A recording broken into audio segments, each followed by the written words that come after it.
আল্লাহর নবী বলেছেন জুলহিজ্জার প্রথম 10 দিনের ইবাদত আল্লাহর কাছে সবচেয়ে উত্তম, রমজানের শেষ দশকের চেয়ে উত্তম।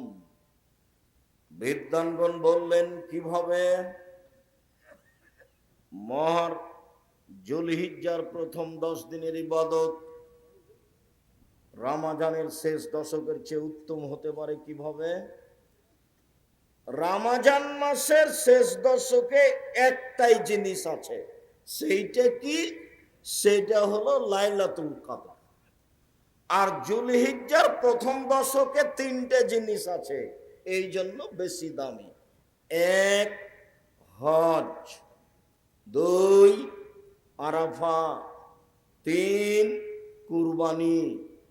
কুরবানি কিন্তু অনেক দামি ইবাদত, খুব দামি ইবাদত। কুরবানি দিবেন 4টা 5টা 10টা 15টা 20টা, সারা গেরাম খাবে। কে যে বুদ্ধি দিল যে 7 ভাগে করো, আর এমন ভাবে বলছে, কে বলছে চলবে না 7 ভাগে, মানে ফাটিয়ে দিচ্ছে একবার, এমন ফাটিয়ে দিচ্ছে হুজুরের একবারে চিৎকারে টিকা যায় না। হুজুরি একবারও বলে না যে 7 ভাগে চলবে, তবে একাই দেওয়া ভালো, এইভাবে বলে না, এতই গরম। জি, আমি আব্দুর রাজ্জাক বিন ইউসুফ জাতির কল্যাণ চাই। জীবনে কোনোদিন আমাকে ভাগে কুরবানি দেওয়ার কথা বলা লাগেনি, ভবিষ্যতেও লাগবে না ইনশাআল্লাহ। ধর্মের ব্যাপারে জাতিকে ফাঁকি দিতে আসেনি জাতির কাছে। জাতির যদি রাস্তাঘাট করে দিতে না পারি, জাতির যদি স্কুল কলেজ করে দিতে না পারি, জাতিকে চূড়ান্ত সঠিক ধর্ম দিতে পারবো ইনশাআল্লাহ। ধর্মের ব্যাপারে জাতিকে ফাঁকি দিয়ে পরকাল হারাতে রাজি নয়। কুরবানি একটা পরিবারে একটাই দেন, গরু দেন, না পারলে খাসি দেন, না পারলে ছাগি দেন, চাঁপাই নওয়াজের ভাষাতে দাঁড় দেন, দাঁড় ছাগল। যদি না পারেন তো ভেড়া ভেড়ি দেন কম টাকায়, আর পারলে 8-10টা গরু দেন, নেকি। বিশাল নেকির ব্যাপার। জুলহিজ্জার প্রথম দশকে 1 হজ, 2 আরাফা, 3 কুরবানি। বলছিলাম আল্লাহর নবী বললেন যে কেউ যদি রমজানের সিয়াম থাকে আর প্রতি মাসে 3টে থাকে, তাহলে সারা বছর সিয়াম পালনের নেকি পাবে। কি পাবে? সারা বছর সিয়াম পালনের নেকির পদ্ধতি 2টা। এই ছেলে, কারো গায়ে হাত দিয়ে বসে থাকবে না, একদিকে খেয়াল করে থাকো। সারা বছর সিয়াম পালনের পদ্ধতি 2টা। 1 প্রতি মাসে 3টে, 13, 14, 15। 13, 14, 15 কোন মহিলার হায়েজের কারণে যদি 15, 20, 18 চলে যায় কোনো সমস্যা নেই। 13, 14, 15 3 দিনই হতে হবে এ কথা নয়, আগে পিছে হলে আসে যায় না। আর রমজান এ হলো সারা বছর নেকি। আরেকটা হলো এই, আল্লাহর নবী বলেছেন, আবু আইয়ুব আনসারী রাদিয়াল্লাহু তাআলা আনহু বলেন, মান সামা রমাজানা ওয়া আতবাহু সিত্তান মিন শাওয়াল কানা কাসিয়ামি দাহরে। কেউ যদি রমজানের সিয়াম থাকে আর মুহররমের শাওয়ালের 6টা সিয়াম থাকে, রমজানের সাথে সাথে 6টাকে লাগিয়ে নেই শাওয়ালের 6টা আর রমজান, তাহলে সে সারা বছর সিয়াম পালনের নেকি পাবে। এটা সহজ। ওই 6 আর রমজান এ হলো সারা বছর। এটা একটু ভারী, প্রত্যেক মাসে 3 দিন, প্রত্যেক মাসে 3 দিন, প্রত্যেক মাসে 3 দিন, আর হলো রমজান, এ হলো সারা বছর। এটা ভারী একটু, এটা একেবারেই সহজ। শাওয়ালের 6টা আর রমজান, শাওয়ালের 6টা আর রমজান, কোনো মতেই ছাড়া হবে না। হয় শুক্রবার থেকে শুরু করেছেন, আর না হলে কাল থেকে শুরু করবেন ইনশাআল্লাহ। ইনশাআল্লাহ ইনশাআল্লাহ মতো ভয় পাচ্ছেন কেন? ইবাদতের জগতে সবচেয়ে দামি ইবাদত। উপস্থিত বৈঠকের মুসলিম বোন, কথা শুনতে পাচ্ছেন না, গল্প করছেন? আমি আপনাদের ব্যাপারে যা বলি আমি আপনাদের কষ্ট দেওয়ার জন্য বলি না। আসলে এমনি তো আল্লাহ রাসূল বলেছেন বুদ্ধি কম, তারপরে বলেছেন যে ওর দিয়ে পুরুষের ক্ষতি হয়। তারপরে আপনারা একটু নিজেরাও বোঝেন যে সারা রাস্তা খালি গল্প করতে করতে এসেছে, আবার গল্প করতেই আছে, আবার গল্প করতে করতেই যাবে। একটু বুদ্ধি হয় না কেন যে মহিলা মানুষের চুপ থাকি, আর একজন যদি গায়ের উপর দিয়ে চড়ে চলে যায় তবে মুখ খুলবেন না, মুখখান বন্ধ রাখেন। আর একজন গায়ের উপর দিয়ে চড়ে চলে গেছে, গেছি ওর পিছনে একবারে চাঁপাই নবগঞ্জের ভাষাতে লেগে যায় না, গেছে, মুখখান বন্ধ রাখেন। মুখ বন্ধ রাখেন, ফল ভালো হবে। আল্লাহ রাসূল বললেন, শোনো, জাহান্নাম থেকে বাঁচার পথ তিনটে।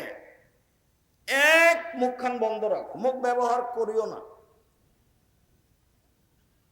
মুখ ব্যবহার করিও না, মুখের কারণে জাহান্নাম চলে যাবে। আর সামাজিক অবস্থা নির্বাচনে এমন খারাপ হয়েছে যে একজন আর একজনের কটু কথাও সহ্য করে না। বলছে যে ওকে আগে মার, জেল হাজতে দে, তারপরে কোনো কথা।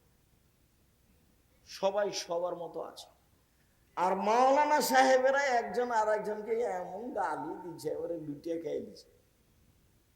মাওলানা সাহেবেরা কেমন যে মাওলানা আমিও বুঝে উঠতে পারি না।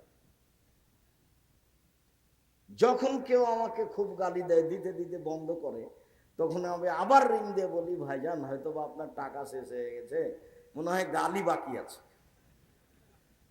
তা আপনি সাত মিটিয়ে গালি দিয়ে দেন। আমার জীবনে কোনোদিন কারো প্রতিবাদ করা আমার প্রয়োজন হয়নি, আলহামদুলিল্লাহ। এমন ফিল্ডে আল্লাহ আমাকে রেখেছে, পিছন দিকে তাকানো আমার প্রয়োজন হয় না, আলহামদুলিল্লাহ।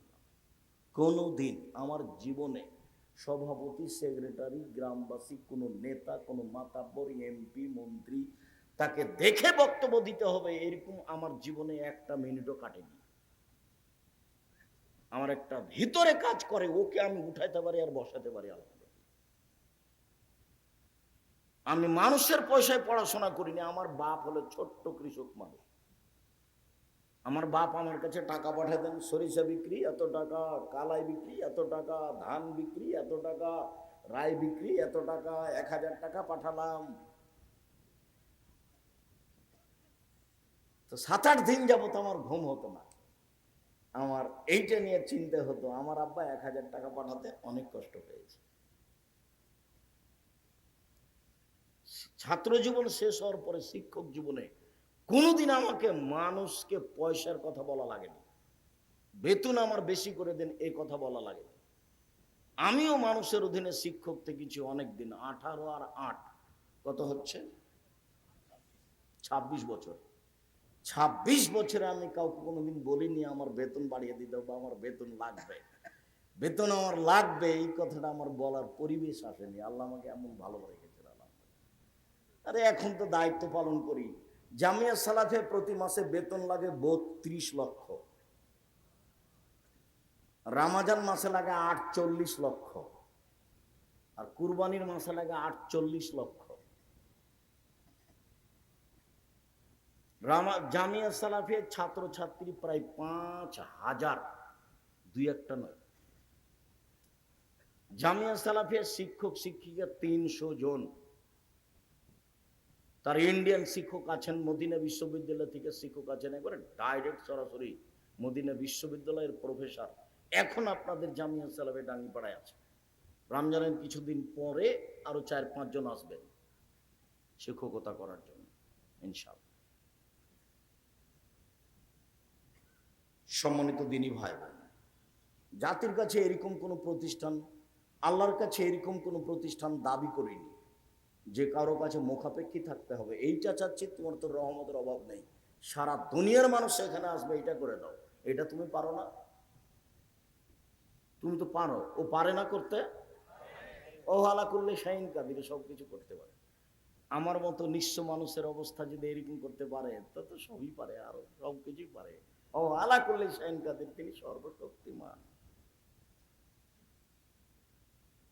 সম্মানিত দিনী ভাই বোন, বলছিলাম আপনি একজন মহিলা মানুষ, মুখখান বন্ধ রাখেন। আপনার সাথে জরুরি একটা কথা আছে,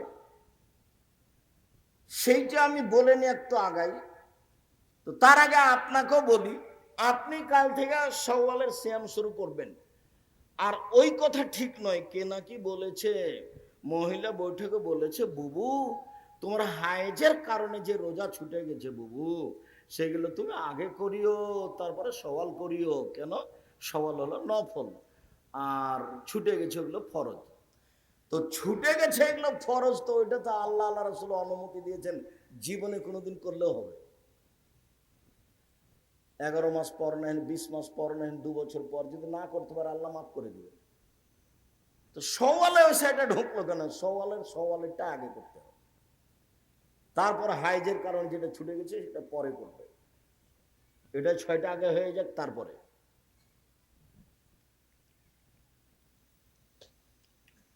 সম্মানিত দিনী ভাই বোন, বলছিলাম মহিলারা সওয়ালের 6টা করবে ধারাবাহিক, সেটা ভিন্ন কথা। ছেড়ে ছেড়ে করতে হবে, একটা নিয়ম বানিয়েছে, এটা নগদ মিথ্যা, এবারে ডাহা মিথ্যা।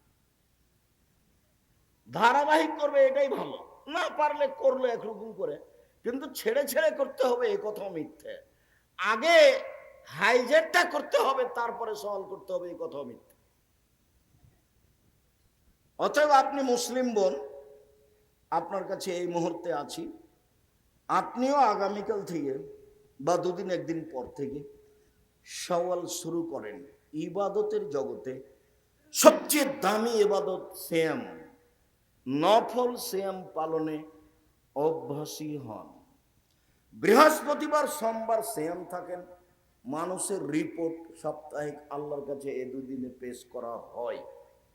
শাবান মাসে বেশি বেশি সিয়াম থাকেন, বাৎসরিক রিপোর্ট শাবান মাসে পেশ করা হয়। বাৎসরিক পাপ নেকি কোন দিন পেশ করা হয়? কখন? শাবান মাসে। আর সাপ্তাহিক পাপ নেকি কোন কোন দিনে পেশ করা হয়?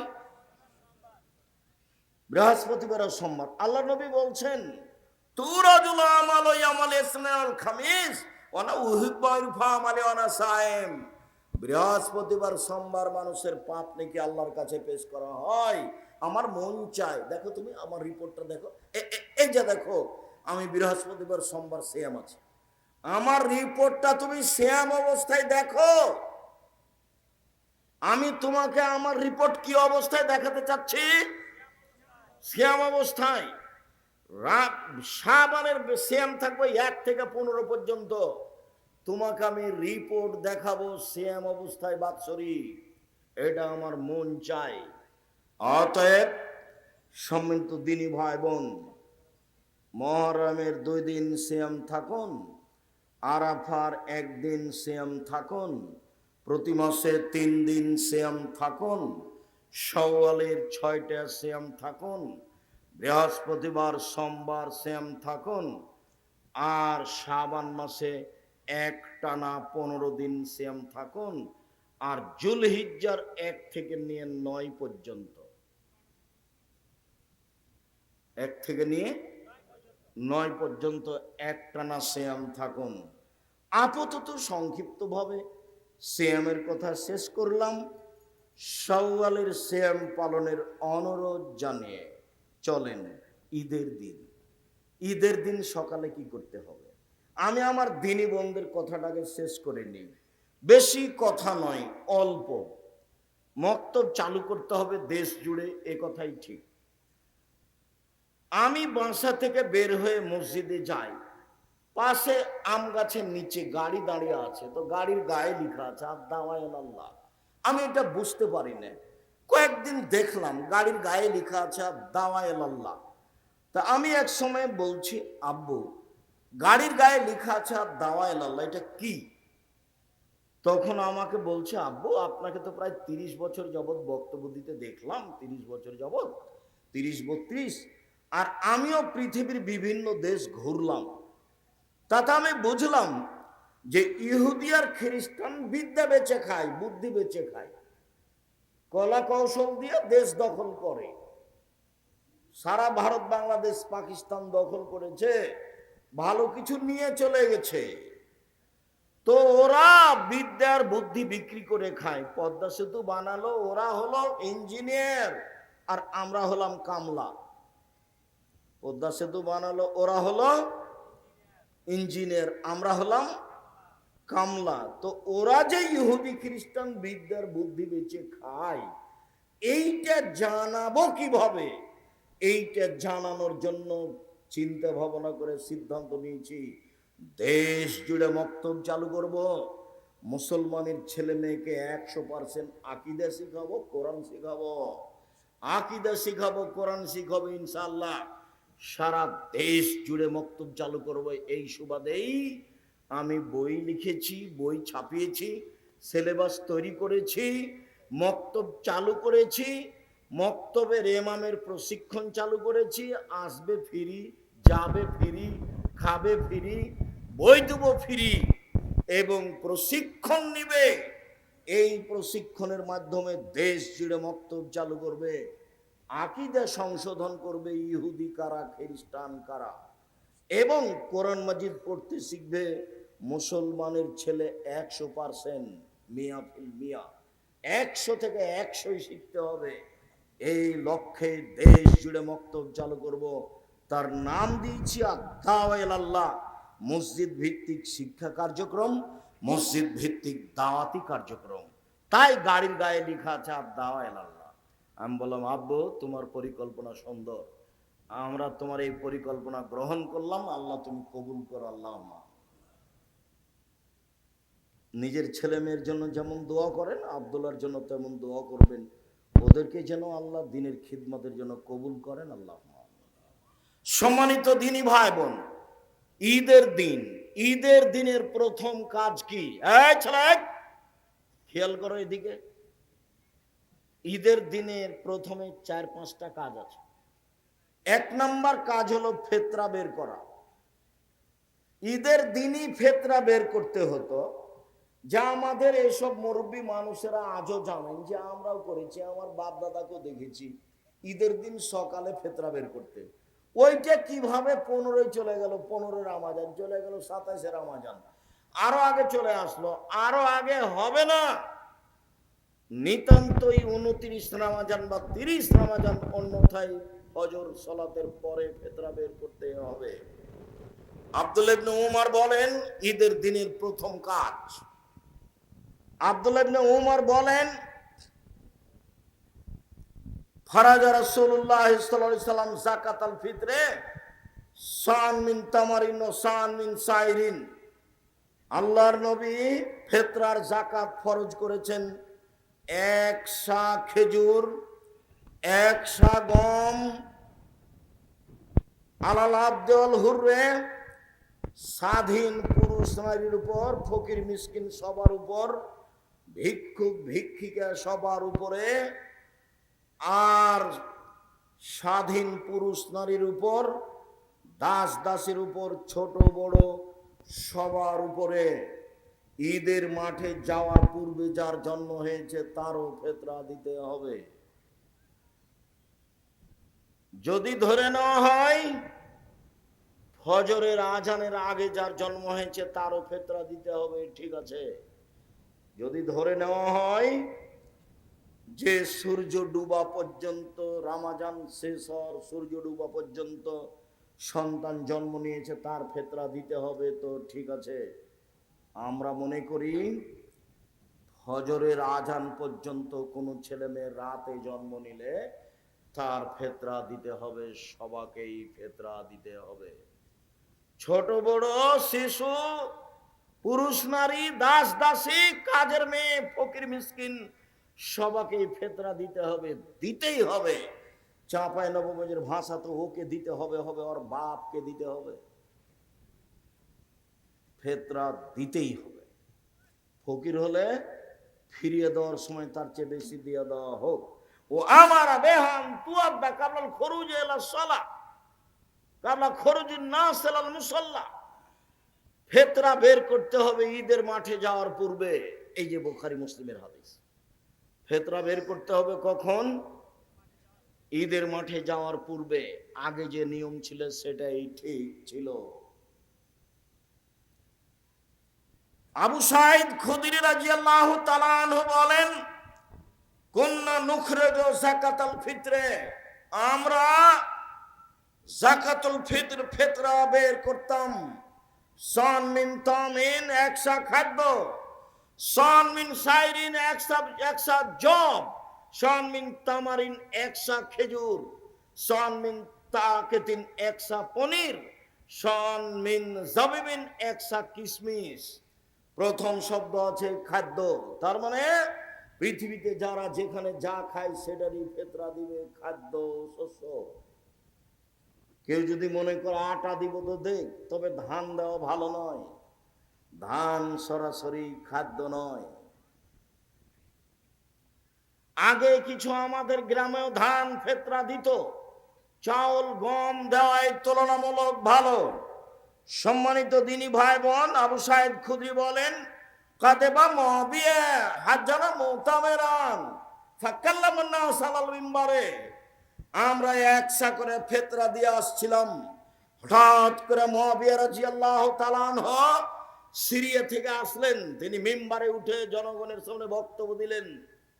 ফাকাল্লামা ফিমা কালামান মান নাস, সেদিন তিনি মানুষের সামনে যা বলেছিলেন, মানুষের সামনে সেদিন বক্তব্যে তিনি বলেছেন, ইন্নী আরা, আমি মুআবিয়া মনে করি, আন্না শাইন মিন সামারাই শাম তাদেলো শান মিন তামারিন, সিরিয়ার অর্ধশা গম মদিনার একশা খেজুরের সমান। জাতির উদ্দেশ্যে মুআবিয়া ভাষণ দিলেন। মুআবিয়া রাদিয়াল্লাহু তাআলা আনহু জাতির সামনে বললেন, জনগণ, আমি মনে করি সিরিয়ার অর্ধশা গম মদিনার একশা খেজুরের সমান। সিরিয়ার অর্ধশা গম মদিনার একশা খেজুরের সমান। এই কথা জনগণ গ্রহণ করলো। জনগণ অর্ধশা ফিতরা দিতে লাগলো। এই অর্ধশা গ্রহণ করলো ইরাকের মানুষ। ইরাকের মানুষ একশা সমান ধরলো 3.5 কেজি। আজও ইরাক থেকে একটা পরিমাপ পাত্র কিনে নিয়ে এসে চাউল মাপলে, গম মাপলে 3.5 কেজি, 3.25 কেজি ধরবে, এরকমই ঠিক। মদিনা থেকে একটা সা কিনে নিয়ে আসলে তাতে 2.5 কেজি ধরবে, বা 2 কেজি 400 গ্রাম ধরবে, বা একটু বেশিও ধরতে পারে, এ কথাই ঠিক। মদিনার সা অনুযায়ী 2.5 কেজি বা 2 কেজি 400 গ্রাম বা তার চেয়ে কিছু বেশি হতে পারে। আর সিরিয়ার সা অনুযায়ী 3.5 কেজি হতে পারে। তারা মূল্য হিসাবে অর্ধেক সা নিল, আর বাকি মানুষেরা তা গ্রহণ করলো না। আবু সাঈদ খুদরি বললেন, আম্মানা, আমি আবু সাঈদ খুদরি বলছি, কুন্না নুখরিজু ফালা নাযালু কুল্লা ফালাম নাযাল নুখরিজু সান মিন তামারিন আলা আহাদি রাসূলিল্লাহ সাল্লাল্লাহু আলাইহি ওয়াসাল্লাম উখরিজুহু মাইস্ত, রাসূলের যুগে একসা শস্য ফিতরা বের করতাম, যতদিন বেঁচে থাকবো একসাই ফিতরা বের করব, কম করব না। কারা রাজুলুন মিনাল কম, জনগণের একজন বলল, আবু সাঈদ খুদরি, আওয়া কামহানে মুদ্দাইনে মিন কামহিন, অর্ধশা গম দিলে হবে না? তখন আবু সাঈদ খুদরি বললেন, অর্ধশা গম দিলে কেন হবে? তিলকা কিমাত মুআবিয়া, এটা হলো মুআবিয়ার মূল্য হিসাব, এইটা হলো মুআবিয়ার মূল্য হিসাব। লাক বালোহা ওয়ালা আমালোহা, মুআবিয়ার মূল্য হিসাব আমি কখনো গ্রহণ করব না, কখনো তা মানব না। মুআবিয়ার মূল্য হিসাব কখনো গ্রহণ করব না, কখনো তা মানব না। এই কথা আবু সাঈদ খুদরি রাদিয়াল্লাহু তাআলা আনহু বললেন। আমি বলছি, সম্মানিত দিনী ভাই বোন, একসা ফিতরা বের করতে হবে, এ কথাই ঠিক, মূল্য নয়। সারা দুনিয়ার মানুষ যদি মূল্য বের করে তবু তা ফিতরা হবে না, শস্য দিয়েই ফিতরা বের করতে হবে, এ কথাই ঠিক। যখন করোনা ধরেছিল তখন আমি বলেছিলাম, কাবা ঘর কেন, সারা পৃথিবীর মানুষ যদি 3 ফুট পর পর সলাতে দাঁড়াই তবু তা বৈধ হবে না। আর যদি কোনোদিন কিয়ামত পর্যন্ত কাবা ঘরে পায়ে পা মিলিয়ে না দাঁড়ায়, তবুও তা বৈধ নয়। সেদিন বক্তব্যে বলেছিলাম 3 ফুট পর পর দাঁড়ানো বৈধ করতে হলে মোহাম্মদ সাল্লাল্লাহু আলাইহি সাল্লামকে আবার পৃথিবীতে আসতে হবে। যেহেতু মোহাম্মদ সাল্লাল্লাহু আলাইহি সাল্লাম আর কোনোদিন পৃথিবীতে আসবেন না, কাজে 3 ফুট পর পর দাঁড়ানো বৈধ হবে না। মাস্ক পরে করোনা আমি ঠেকাতে চাইনি। আমি বিশ্বাস করি ভাগ্যকে। আল্লাহর নবী বলছেন, মানুষ সৃষ্টির 50,000 বছর পূর্বে কাতাবা হায়াতাহা ও মাউতাহা ও রিজকাহা ও মাসায়েবাহা, তার পৃথিবী সৃষ্টির 50,000 পূর্বে মানুষের জীবন, মানুষের মরণ, মানুষের রুজি, মানুষের রোগ ব্যাধি, করোনা সেদিন লেখা হয়ে গেছে। সেই দিন যদি করোনা লেখা থাকে, আর যদি পাথরের ভিতরে ঢুকে থাকে, তবুও তাকে করোনা ধরবে। সেই দিন যদি করোনা না লেখা হয়ে থাকে, আজ যদি করোনা যার হয়েছে তার গায়ের উপরে শরীর লাগিয়ে বসে থাকে, তবুও করোনা ধরবে না। আমি আব্দুর রাজ্জাক এটাকে বিশ্বাস করি, এভাবেই আছি, এভাবেই থাকবো। অল্প দিন বাঁচতে এসে তাকদীর পরিবর্তন করতে আমি রাজি নই। সম্মানিত দিনী ভাই বোন, বিষয়টি তখন শক্তভাবে বলেছিলাম। যারা হুঙ্কার দিয়ে বলেছিল তারা চুপসি লেগে গেছে, মুখ খোলে না। করোনা আমাকে হতে পারে না। আমি সেদিন বলেছিলাম, যার করোনা হয়েছে তার প্লেটে একসাথে আমি খেতে রাজি। করোনায় কেউ মারা গেলে আমি তাকে গোসল জানাজা দিব। এতে যদি আমাকে করোনা ধরে, আমি বলবো না ওর কারণে ধরেছে, আমি বলবো পৃথিবী সৃষ্টির 50,000 বছর পূর্বে আমার নামে করোনা লেখা হয়েছিল, সেই জন্য আজকে ধরেছে, এর কারণে ধরেনি। বহু ছেলে মেয়ে বাপের কাছে যায় না, স্ত্রী বা স্বামীর কাছে যায় না। আবার কেউ কেউ স্বামীর গায়ের সাথে আছে করোনার বিছানে, তাকে ধরে না। করোনার লোকটা খাওয়া দাওয়ার পরে যেটুকু বেঁচেছে ওটুকু নিচে ফেলে দিয়েছে, ওটুকু ফকিরে খাচ্ছে, ওকে করোনা ধরে না। আর আমি যখন করোনা রোগীকে দেখতে গেলাম, তখন ওই লোকের ছেলে মেয়েরা বলছে, ওস্তাদ হুজুর আপনি আসেন না, হুজুর আপনি আসেন না, হুজুর আপনি আসেন না, হুজুর আপনি আসেন না, এইভাবে চিল্লাচিল্লি শুরু করে তার ছেলে মেয়ে। বলছে, বলো কি তুমি? আমার অন্তরে ধাক্কা খায় না। তোমার বাপের গায়ে হাত দিয়ে আমি ঘন্টা যাবত বসে থাকবো, আমার অন্তরে ধাক্কা খেলে আমার ঈমান দুর্বল, এ কথাই ঠিক।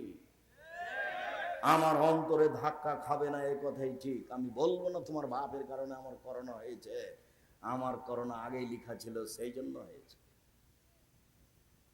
সম্মানিত দিনী ভাই বোন, এক সাই চূড়ান্ত।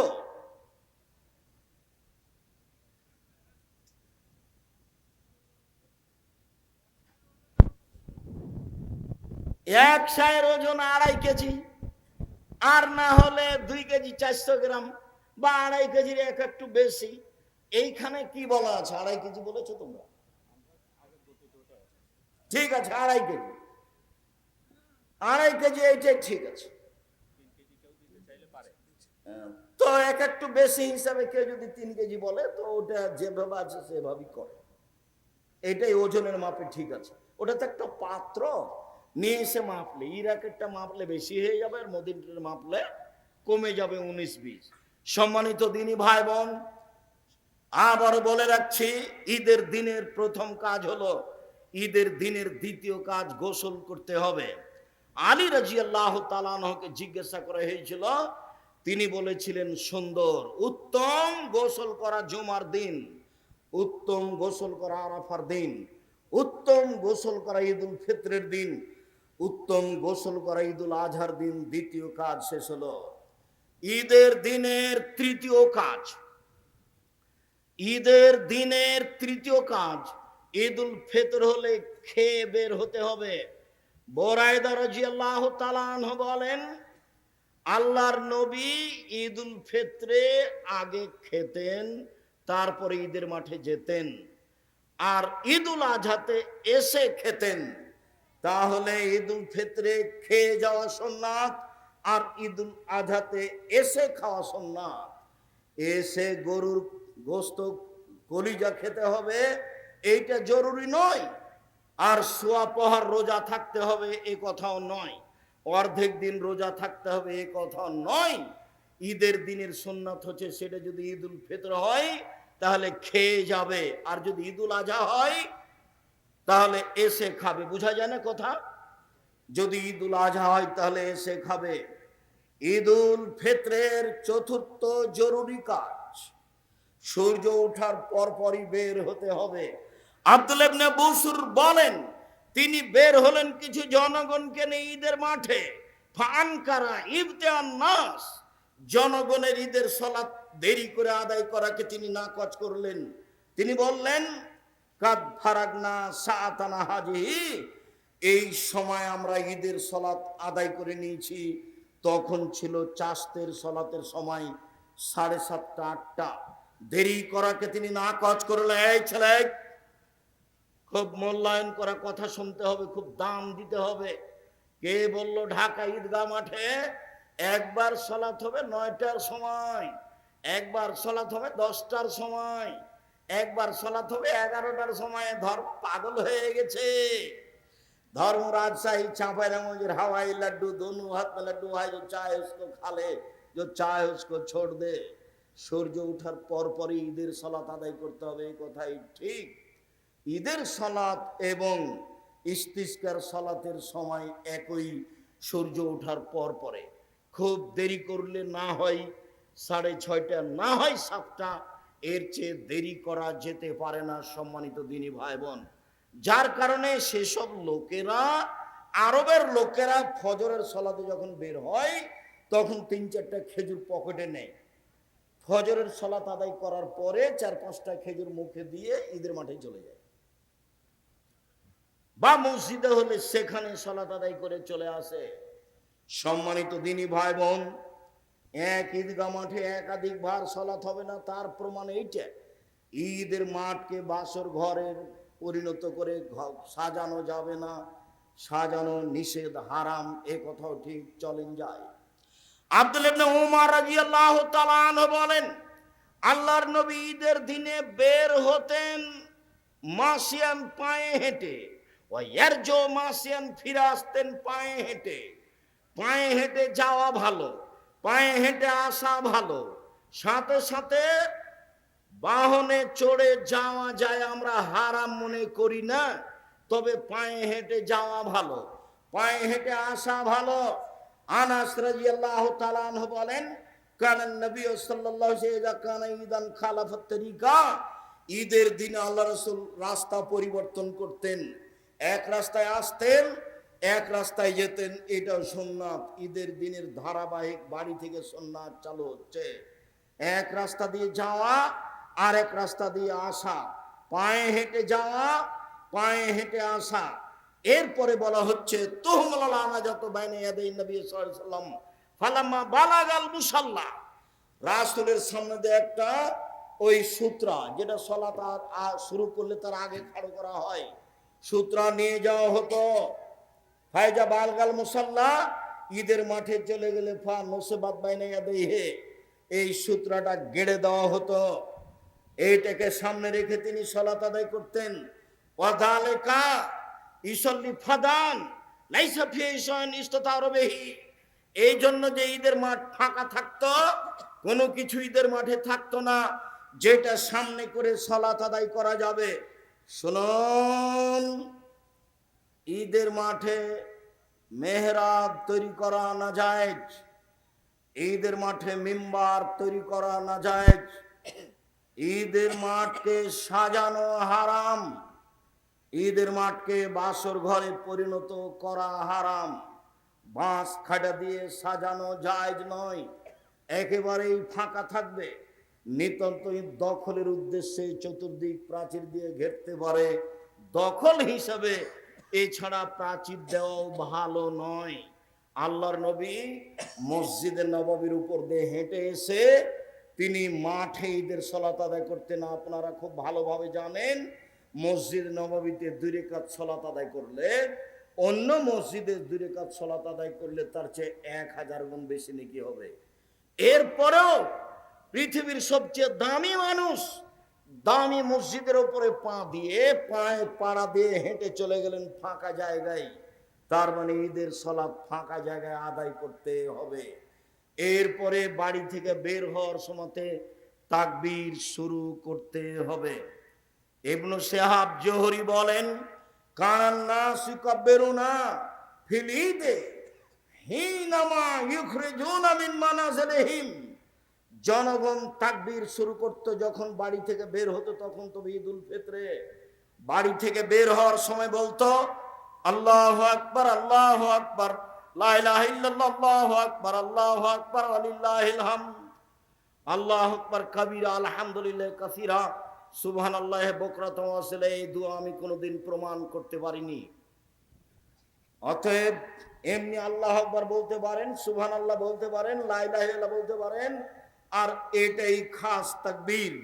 আল্লাহু আকবার, আল্লাহু আকবার, লা ইলাহা ইল্লাল্লাহ, আল্লাহু আকবার, আল্লাহু আকবার, ওয়ালিল্লাহিল হামদ। ইমাম সাহেব যখন বের হবে তখন তাকবীর বন্ধ হয়ে যাবে। নিতান্তই সেই দিন বলতে পারেন। তবে ঈদুল ফিতর যদি হয়, আব্দুল্লাহ ইবনে উমর ও আবু হুরায়রা রাদিয়াল্লাহু তাআলা ইয়াখরুজুনা ইলা সুক। ঈদুল আজহাতে আব্দুল্লাহ ইবনে উমর এবং আবু হুরায়রা রাদিয়াল্লাহু তাআলা বাজারের দিকে বের হতেন আর তাকবীর পাঠ করতেন প্রথম যুলহিজ্জা থেকে নিয়ে 13 তারিখ পর্যন্ত। যুলহিজ্জা মাসে 1 থেকে নিয়ে 13 দিন পর্যন্ত একটানা তাকবীর চলবে। আল্লাহু আকবার, আল্লাহু আকবার, লা ইলাহা ইল্লাল্লাহ, আল্লাহু আকবার, আল্লাহু আকবার, ওয়ালিল্লাহিল হামদ। ওইদিকে পুরুষ নারী হজ করতে গেছে, ইহরাম বাঁধার পরে শুরু করেছে লাব্বাইক আল্লাহুম্মা লাব্বাইক, লাব্বাইক লা শারীকা লাক, লাব্বাইক ইন্নাল হামদা ওয়া নি'মাতা লাক ওয়াল মুলক লা শারীকা লাক। তোমার দরবারে উপস্থিত, আমি তোমার দরবারে উপস্থিত, প্রশংসা তোমার, অনুগ্রহ তোমার, রাজত্ব তোমার, প্রশংসা তোমার, অনুগ্রহ তোমার, রাজত্ব তোমার, কোনো শরীক নাই তোমার। এইভাবে একবারে যে যেমন পারে চিৎকার করে বলবে। তাকবীরও জোরে বলবে, আল্লাহু আকবার, আল্লাহু আকবার, লা ইলাহা ইল্লাল্লাহ, আল্লাহু আকবার, আল্লাহু আকবার, ওয়ালিল্লাহিল হামদ। পুরুষেরা ঈদের মাঠে যাবে, মহিলারাও যাবে। ভালো মহিলা তো যাবে যাবে, যারা হায়েজ হয়েছে তাকে ঈদের মাঠে যেতে হবে, যেতেই হবে। উম্মে আতিয়া রাদিয়াল্লাহু তাআলা আনহা বলেন, উমিরনা নুখরিজাল হুইয়াদা জাওয়াতিল খুদুরে। আমাদের ঋতুবতীকে ঈদের মাঠে যেতে বলা হলো। আমাদের যারা যুবতী মেয়ে তাদেরকে ঈদের মাঠে যেতে বলা হলো। বলা হলো ইয়াশহাদনা জামাতাল মুসলিমিন দাওয়াতাহুম। তারা গিয়ে মুসলমানদের সাথে তাকবীরে শরীক হবে। ঋতুবতী মহিলারা বলবে আল্লাহু আকবার, আল্লাহু আকবার, লা ইলাহা ইল্লাল্লাহ, আল্লাহু আকবার, আল্লাহু আকবার, ওয়ালিল্লাহিল হামদ। ঋতুবতী মহিলারাও ইহরাম বাঁধার পরে বলবে লাব্বাইক আল্লাহুম্মা লাব্বাইক, লাব্বাইক লা শারীকা লাক, লাব্বাইক ইন্নাল হামদা ওয়া নি'মাতা লাক ওয়াল মুলক লা শারীকা লাক। যাদের হায়েজ হয়েছে তারা এই তাকবীর পাঠ করবে, তবে কাবা ঘর তওয়াফ করবে না এবং সালাত আদায় করবে না। হাজিরা যা করছে তাই করবে। আল্লাহর নবী আয়েশাকে বললেন, তুমি কাঁদছো কেন? আয়েশা বললেন, আর আপনারা হজ উমরা করে যাবেন, আমার তো উমরা হলো না, আমি শুধু হজ নিয়ে যাব, এই জন্য আমি কাঁদছি, আমার ঋতু হয়েছে।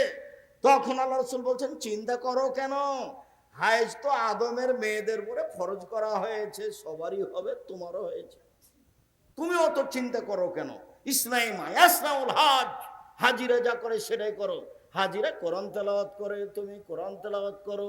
হাজিরা লাব্বাইক বলে, তুমি লাব্বাইক বলো। হাজিরা সুবহানাল্লাহ আলহামদুলিল্লাহ বলে, তোমরা সব কিছুই বলো। সালাত আদায় করো না, তওয়াফ করো না। এই বিবরণ পেশ করে, বুখারী মুসলিমের বিবরণ পেশ করে বলা হয়েছে ঋতুবতী মহিলারাও কোরআন মাজিদ ধরে পড়বে। এ কথাই ঠিক, শতদিনের তদন্তে এ কথাই আছে। ওরা সালাত আদায় করতে পাবে না, ওরা তওয়াফ করতে পাবে না। ঋতুবতী মহিলা ঈদের মাঠে যাবে, যেতেই হবে। যখন জোরালো আদেশ দেওয়া হলো তখন একজন মহিলা বলল, এহদানা লাইসা লাহা জিলবা। আমাদের কারো তো চাদর নাই, কেমনে যাবে? চাদর গায়ে দিয়ে যেতে হয়। উপস্থিত বৈঠকের মুসলিম বোন এমনি আছেন নাকি বসে, এই মেয়ে, এই মেয়ে, তোমার মাথায় কাপড় নাই কেন? শরম পাও না? তোমার বাপ নাই নাকি? তোমার লজ্জা হয় না কেন? তোমার শরম হয় না কেন? তোমার মা পাশে বসে আছে না? পাশে বসে আছে তোমার মা, তোমাকে দেখতে পায় না, তোমার মাথায় কাপড় নাই কেন? এ দেখো, এই দেখো, ঋতুবতী মহিলারাও যাবে মাথায় চাদর দিয়ে, গায়ে কাপড় দিয়ে। এ দেখো, তখন একজন মহিলা বলছে চাদর নাই যে। তখন আল্লাহ রসুল বলছেন লেতুল বেসা সাহেবাত মিন জিলবাবিহা, আর একজন বান্ধবীর চাদর নিয়ে যাবে, খালি মাথায় ল্যাংটা হয়ে হে হে করে চলে যাবে না, ঢং ঢং করে। এসেছে কোনো এইভাবে। উপস্থিত বৈঠকের দিনই বোন, আপনি কি আপনার দেবরের সাথে এসেছেন? আপনি একটু শরম পান না? আব্দুর রাজ্জাক বিন ইউসুফ এসেছেন। মা হলে চারটা জিনিস লাগে। উপস্থিত বৈঠকের মুসলিম বোন শুনেন, যেটা আমি সব সময় বলছি, মা হলে চারটা জিনিস লাগে। এক, যেটা জাবের বললেন, জাবের বলছেন যে আমরা এখন মদিনায় ঢুকবো রাদিয়াল্লাহু তাআলা। আল্লাহ রাসূল বলছেন থামো থামো থামো, আমরা এখানে রাতে থাকবো, সকালে যাব। তো জাবের রাদিয়াল্লাহু তাআলা বলছেন আমি নতুন বিবাহ করেছি, আমাকে বাড়ি যেতে দেন। তো আল্লাহ রসুল বলছেন তুমি নতুন বিবাহ করেছো, কুমারী মেয়ে বিবাহ করেছো না তালাক প্রাপ্ত মেয়ে বিবাহ করেছো? তো জাবের বললেন আমি তালাক প্রাপ্ত মেয়ে বিবাহ করেছি। তো আল্লাহ রসুল বললেন তুমি কুমারী মেয়ে কেন বিবাহ করলে না? তুমি তার সাথে খেলতো, তোমার সাথে খেলতো। তখন জাবের রাদিয়াল্লাহু বলছেন আল্লাহ রসুল শোনেন, আমার একটা কথা শোনেন আল্লাহ নবী, আমার বাপ উহুদের যুদ্ধে শহীদ হয়েছে 9 জন মেয়ে রেখে, আমার 9টা বোন আছে। আমি আমার বোনদের সমবয়সের মেয়েকে আক্রাহন উজাব্বেজা মিসলাহুন না, ওদের সমবয়সের মেয়েকে আমি বিবাহ করা পছন্দ করিনি 4টা কারণে। আল্লাহ নবী শোনেন, আমার আব্বা উহুদের যুদ্ধে শহীদ হয়েছেন 9 জন মেয়ে রেখে, আমার 9টা বোন আছে, আমার বোনদের সমবয়সের কম বয়সের মেয়েকে আমি বিবাহ করিনি 4টা কারণে। এক, লে তুয়াল্লে মাহুন্না, আমার বউ যেন আমার বোনদেরকে বিদ্যা শিখাতে পারে। প্রথম বিদ্যা মাকেই শিখাতে হবে, এই জন্য পুরুষের সাথে সাথে মহিলা শাখাও খুলতে হবে, এই কথাই ঠিক। জামিয়া সালাফিয়া ডাঙ্গিপাড়া পবা রাজশাহীর মহিলা শাখার জন্য আলহামদুলিল্লাহ তানোর গোদাগাড়ির লোক জমি দিয়েছে 60 বিঘা। 33 শতকের বিঘায় কতখানি দিয়েছে? 60 বিঘা। তারা 100 বিঘার প্রজেক্টের প্রস্তাব দিয়েছে যে আমরা 100 বিঘা জমি এখানে করে দেব, মহিলা বিশ্ববিদ্যালয়ে মহিলাদের শিখাতেই হবে। রূপগঞ্জ নারায়ণগঞ্জে মহিলাদের শাখায় জমির পরিমাণ হলো 22 বিঘা। কতখানি? 22 বিঘা। ওই প্রতিষ্ঠান 51 বিঘা জমির ওপরে। সম্মানিত দিনী ভাই বোন, মহিলা শাখা দিনাজপুরও আছে, মহিলা শাখা বরিশালও আছে, মহিলা শাখা চট্টগ্রামেও শুরু হবে ইনশাল্লাহ। সময়ের গতিতে চট্টগ্রাম, ময়মনসিংহ, নোয়াখালী, ফেনী, যশোর, কুষ্টিয়া এসব ডিস্ট্রিক্টে জমি রেডি আছে। সময়ের গতিতে প্রতিষ্ঠান চালু হবে ইনশাআল্লাহ। সম্মানিত দিনী ভাই বোন, কলমডাঙ্গা এলাকাবাসী, আপনাদেরকে মহিলা শাখা সুন্দরভাবে গড়ে তোলার চেষ্টা করতে হবে। আলেম ওলামাদের বেশি বেতন দিয়ে ভালো আলেম নিয়ে আসার চেষ্টা করতে হবে। রাজশাহী জামিয়া সালাফে এক একজন শিক্ষকের বেতন 60-70 হাজার করে। খাওয়া থাকা ভিন্ন, ওর পিছনে খাদেম ভিন্ন। মদিনে থেকে যারা এসেছেন তাদের বেতন লাগে না, তবে খাদেম লাগে, খাওয়া লাগে, বাবুর্চি লাগে। বাবুর্চি ভিন্ন, খাদেম ভিন্ন, অনেক পয়সা খরচ আছে তাদের পিছনে। আলহামদুলিল্লাহ খুব ভালো অবস্থায় জামিয়া সালাফে দেশে চলছে। আমার মনে বড় সাধ, এই দেশের মাটিতে আমি উন্নত মানের প্রতিষ্ঠান গড়বই ইনশাআল্লাহ, যেখানে ছেলে মেয়ে বাংলা, ইংরেজি, আরবি উন্নত মানের শিক্ষা অর্জন করে জাতির অন্যায়ের বিরুদ্ধে লড়বে, মুখে কলমে মিডিয়ায় লড়বে ইনশাআল্লাহ। সেটাই জামিয়া সালাফিয়া রূপগঞ্জ, নারায়ণগঞ্জ, ঢাকা, সেটাই জামিয়া সালাফিয়া ডাঙ্গিপাড়া, পবা, রাজশাহী। এই দেশের সর্ববৃহৎ প্রতিষ্ঠান জামিয়া সালাফিয়া, শিক্ষার মানে সর্বোচ্চ প্রতিষ্ঠান জামিয়া সালাফিয়া, শিরক মুক্ত প্রতিষ্ঠান জামিয়া সালাফিয়া, বিদাত মুক্ত প্রতিষ্ঠান জামিয়া সালাফিয়া, দল মুক্ত প্রতিষ্ঠান জামিয়া সালাফিয়া, সংগঠন মুক্ত প্রতিষ্ঠান জামিয়া সালাফিয়া, হিংসা মুক্ত প্রতিষ্ঠান জামিয়া সালাফিয়া, দেশের অমূল্য সম্পদ জামিয়া সালাফিয়া। আমি এলাকাবাসীকে অনুরোধ জানাচ্ছি, আপনারাও কলমডাঙ্গা মাদ্রাসা পুরুষ ও মহিলা শাখাকে একটা ভালো মানের তৈরি করার জন্য জীবন বাজি রেখে লড়ে যান। ফলাফল আল্লাহ দিবেন ইনশাআল্লাহ। 2013 সালের 24 আগস্ট মঙ্গলবার আমি বলেছিলাম আমার হাতে টাকা নেই, এ কথা সত্য। প্রতিষ্ঠান গড়বে, এ কথা সত্য। ইনশাআল্লাহ গড়বেই গড়বে। টাকার হিসাব পরে, সিদ্ধান্ত আগে। ভালো মানের ছেলেদের প্রতিষ্ঠান গড়তে হবে, ভালো মানে মেয়েদের প্রতিষ্ঠান গড়তে হবে। জীবন বাজি রেখে চেষ্টা করেন, আল্লাহর কাছে প্রার্থনা করেন, কাজে সফল হবই হব ইনশাআল্লাহ। সম্মানিত দিনী ভাই বোন, তিনি বললেন আমার সমবয়সের মেয়েকে আমি বিবাহ করিনি আমার বোনদের সমবয়সের 4টা কারণে। এক, আমার স্ত্রী আমার বোনদেরকে শিখিয়ে দিবে, মেয়েদের শিখিয়ে দিতে হবে, মাকে শিখিয়ে দিতে হবে। 2, শিষ্টাচার শিখাবে আমার স্ত্রী আমার বোনদেরকে, ছেলে মেয়েকে মাকে শিষ্টাচার শিখাতে হবে। মাই জানে না শিষ্টাচার কাকে বলে, ও শিখাবে কি? ওর বাপে বিবাহ দিয়েছে, স্বামীর কাছে গেছে, এই জন্য ছেলে হয়ে গেছে। ও কি জানে শিষ্টাচার কাকে বলে? ও কি বাচ্চাকে কাপড় পরানো জানে? ও কি দরজা বন্ধ করা জানে? ও কি বাচ্চাকে জামাটা কিভাবে পরাতে হবে সেটা জানে? ও কি ভাত রান্না করা জানে? ও কি দরজাটা বন্ধ করা জানে? ও যখন ভাতের পাতিলে চাউল দেয় তখন 2-3টা চাউল নিচে পড়ে গেছিল, ও তো উঠিয়ে নেয়নি। 2-3জন মিলে যদি চাকরি করে তবুও বাড়িতে বরকত থাকবে না। ও ভাত রান্না করা জানে না, ও দরজা বন্ধ করা জানে না, ও ছেলে মেয়েকে জুতা স্যান্ডেল পরাতে জানে না। সে মা নয়, ও একজন হস্তিনী মা। ও হচ্ছে কি মা? ও যেটা হস্তিনী মা। আমি বলি না তাকে রাখতে হবে, তবে আমি তাকে তালাক দেওয়ার জন্য আদেশ করিনি, পরামর্শ দিই।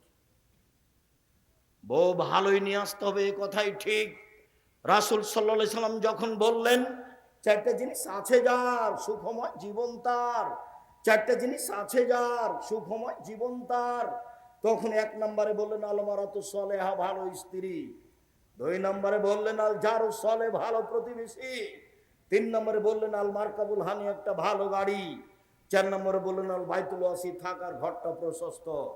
আবার বললেন আর দুনিয়া কুল্লুহা মাতা খায়রু মাতাই দুনিয়াল মারাতু সালেহা, সারা পৃথিবী সম্পদ, সবচেয়ে দামি সম্পদ হচ্ছে ভালো মহিলা।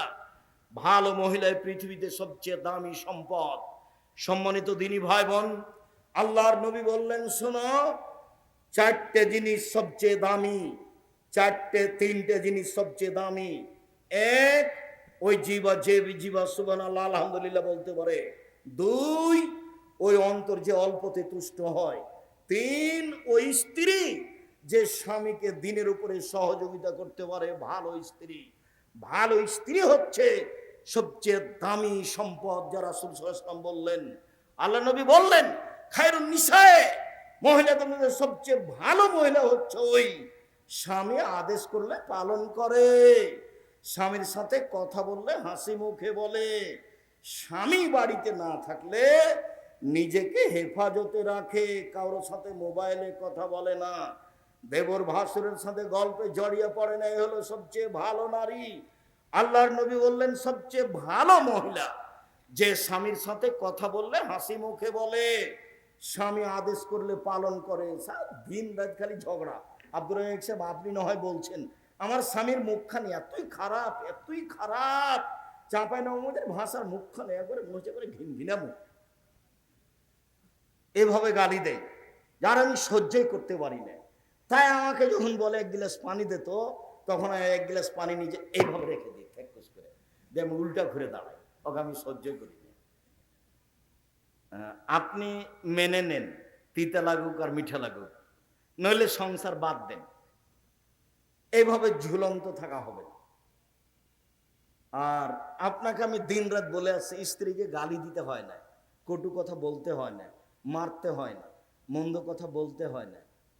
স্বামী হলে 5টা জিনিস লাগে। 1, ভালো মানের পড়তে দিতে হয়।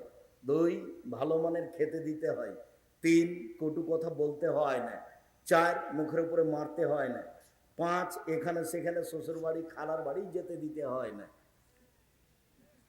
বাড়িতে থাকবে, জরুরি প্রয়োজন ছাড়া বাড়ি ত্যাগ করবে না, খুব জরুরি প্রয়োজন ছাড়া বাড়ি ত্যাগ করবে না, ওই হলো স্বামী। স্বামী হলে 5টা জিনিস লাগে। আল্লাহ রাসূল বললেন নবীগণ জান্নাতে যাবেন, শহীদেরা জান্নাতে যাবে, সিদ্দিকেরা জান্নাতে যাবে, ওইসব মহিলারাও জান্নাতে যাবে যাদের স্বামী একটু মন খারাপ করলে, রাগ করলে হাতখান ধরে বলে যতক্ষণ পর্যন্ত আপনি খুশি না হবেন ততক্ষণ পর্যন্ত আমি খালেদা কোনো কিছুই খাবো না। এ হলো জান্নাতি নারী। সব মিলে যাবে স্বামী সেবায়। আপনি দেখেন, ঘুরে ঘুরে দেখে আসবে স্বামী সেবাই হচ্ছে, যে দিক দিয়ে ঘুরিয়ে ধরেন ঘুরে এটাই আসবে।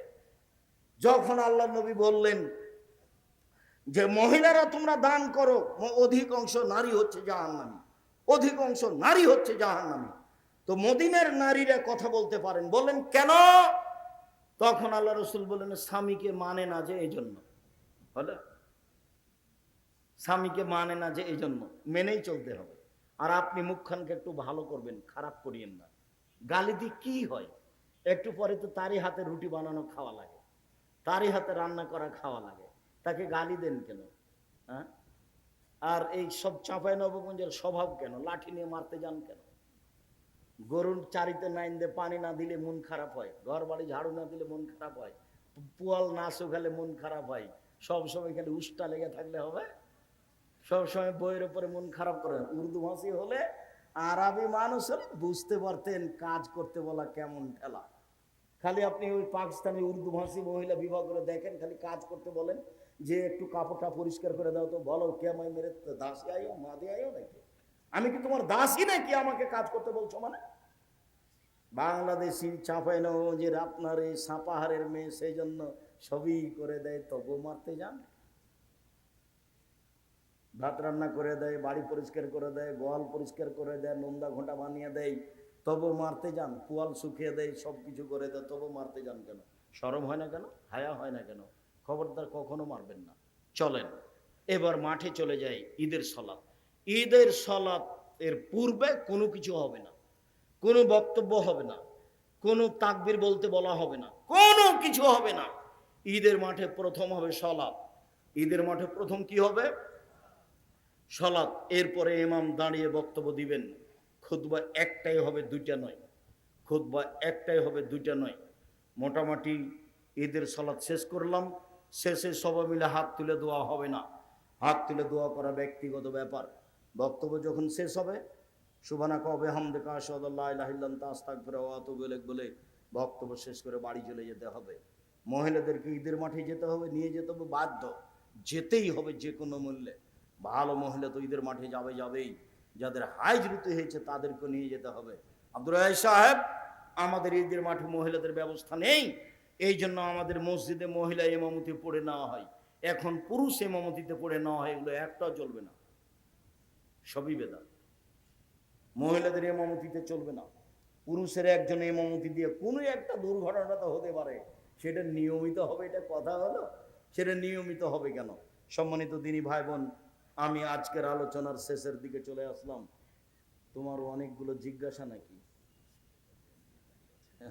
আচ্ছা, সম্মানিত দিনী ভাই বোন, প্রতিষ্ঠান আপনাদের কলমডাঙ্গায় একটা ঐতিহ্যবাহী প্রতিষ্ঠান আগে থেকে এখনো হোক, এটা আমি আন্তরিকভাবে কামনা করি। মর্মে আপনাদের ছেলেরা আপনাদের কাছে আসছে, উঠে যাওয়ার সফলতা নয়। 10 টাকা হোক, 5 টাকা হোক, 50 টাকা হোক, 200 টাকা হোক, কেউ ফিরিয়ে দিবেন না। আমার দিকে দেখেন, আল ইয়াদুল উলিয়া, এই ছেলেরা যাও। আর ইয়াদুল উলিয়া খায়রুম মিন ইয়াদিস সুফলা, দেওয়া হাত ভালো নেওয়া হাতের চেয়ে, দেওয়া হাত ভালো নেওয়া হাতের চেয়ে। রাসূল সাল্লাল্লাহু আলাইহি সাল্লাম দেওয়া হাতকে পছন্দ করেন নেওয়া হাতের চেয়ে। সব সময় দেওয়া হাতখান রাখবেন। 200 টাকা রাস্তার জন্য রেখেছেন, 50টা 100 টাকা দিয়ে দিবেন। আর বের হয়ে 1 কেজি জিলাপি নিয়ে যাব সিদ্ধান্ত, এই ছেলে বসো, আগে ছেলেগুলো আসুক, তারপরে তোমার ব্যস্ততা বাড়লো কেন? ও আর বই তো আছে, আব্দুল্লাহর মিন্নাতুল বারি, আমরা নিজের ছেলের জন্য দোয়া করি, আব্দুল্লাহর জন্য দোয়া করি। বুখারীর ব্যতিক্রম ব্যাখ্যা, বাংলা ভাষায় বুখারীর ব্যতিক্রম ব্যাখ্যা দ্বিতীয় খণ্ড বের হয়েছে। তাদের প্রথম খণ্ড আছে, দ্বিতীয় খণ্ড আছে। আব্দুল্লাহর অন্যান্য যেগুলো বই আছে, বিশেষ করে সিলেবাস, একটু থামে নাই, ছেলে থামো, এই ছেলেগুলো যাক না, তুমি ব্যস্ত হয়ে গেলে কেন? ছেলেগুলো পার হোক, তারপরে তুমি উঠো। তুমি নিজের প্রতিষ্ঠানে এসেছো। আমি তো বলছি, আমি উঠতে বললে উঠবেন না কেন? নিজের প্রতিষ্ঠানের সম্মেলনে এসেছেন, আপনার ভালোবাসা আগে আর আমার ভালোবাসা আপনার পিছে। আপনি নিজের প্রতিষ্ঠানে এসেছেন, পরবর্তীতে যখন আসবেন এরকমই টাকা পয়সা সাথে নিয়ে আসবেন। 10 টাকা হোক, 50 টাকা হোক, 5000 টাকা হোক। আমাদের ছেলেরা যেন ফিরে না যায়, কম হোক বেশি হোক। সম্মানিত দিনী ভাই বোন, ও আলিতে পত্রিকা আছে, খুব গুরুত্বপূর্ণ। অন্তত 30 টাকা দিয়ে একটা পত্রিকা নিয়ে যাবেন, কেউ খালি হাতে যাবেন না। আর মহিলাদের জন্য আছে কেন এই নির্যাতন, কি তার প্রতিকার। আর আছে কেন হবো অবরোধবাসিনী, বেগম রোকেয়া লিখেছে অবরোধবাসিনী, কেন হবো অবরোধবাসিনী, এই বই আছে। দুয়ার বই আছে, কতটি হাত তুলে দোয়া আছে, কোথায় কোথায় হাত তুলে দোয়া করতে হবে। আর নামাজ শিক্ষা বই আছে। আর যেসব বই কথা বললাম এগুলো উপদেশ বই আছে। আদর্শ নারী, আদর্শ পরিবার, এইসব বই, সব বইগুলি সংগ্রহ করুন।